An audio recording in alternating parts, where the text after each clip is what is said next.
যেমন তেমন ভাবে দেখা করলে হয় না, কোলাকুলি করতে হয়। এটাই ধর্মের বিধান। আমরা কোলাকুলি করি, সবাইকে আপন করে নেই। আমরা দেশে শান্তি চাই, যাতে মানুষ নিজ মনে নিজের আগ্রহে দিন চলতে পারে, কারো ভয়ে কারো ভীত হয়ে, কোনো ভয়ে ভীত হয়ে তাকে চলতে না হয়। আজকে ঈদের দিন আমরা সবাই একত্র হতে পেরে অত্যন্ত আনন্দিত। আমার অবস্থা এমন, কারোর সঙ্গে দেখা করা আমার বড় কঠিন বিষয়। কাজে আজকে একসঙ্গে এতজনের সঙ্গে দেখা করার সৌভাগ্য পেয়ে আমি অত্যন্ত কৃতজ্ঞ। আমরা আজকে ঈদের মহা উৎসব আমরা পালন করছি। ঈদের বাণীটাই হলো নিজেদের মধ্যে সমঝোতা, অতীতকে পেছনে রেখে সামনের দিকে এগিয়ে যাওয়া। সমাজে এরকম যে একটা দিন আমরা স্থির করতে পেরেছি, আমাদের ধর্ম আমাদেরকে দিয়েছে,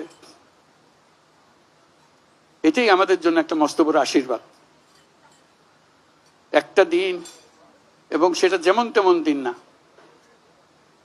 যেমন তেমন ভাবে দেখা করলে হয় না, কোলাকুলি করতে হয়। এটাই ধর্মের বিধান। আমরা কোলাকুলি করি, সবাইকে আপন করে নেই। আজকের দিনটা আপন করে নেওয়ার দিন। আমরা সেই বাণী আমাদের মনে ধারণ করে প্রত্যেকে যেন পরস্পরকে ধারণ করি। যত রকম দূরত্ব ছিল সেই দূরত্ব থেকে আমরা সরে আসতে পারি। এটি সমাজের মঙ্গল, যে কোনো সমাজের মঙ্গল। সেই সমাজের মঙ্গল আমরা যেন আগ্রহ সহকারে নিজেদের মধ্যে আত্মস্থ করতে পারি। সেই জন্য এবারের ঈদ অত্যন্ত গুরুত্বপূর্ণ ঈদ, যাতে আমরা পরস্পরের কাছে আসি, পরস্পরের দূরত্ব থেকে আমরা সরে আসতে পারি, জাতিকে সমাজকে ঐক্যবদ্ধ করতে পারি। কারণ এই ঐক্যবদ্ধ হওয়াটা আমাদের জন্য, এই সমাজের জন্য বিশেষভাবে জরুরি। সেটা যেন আমরা অর্জন করতে পারি।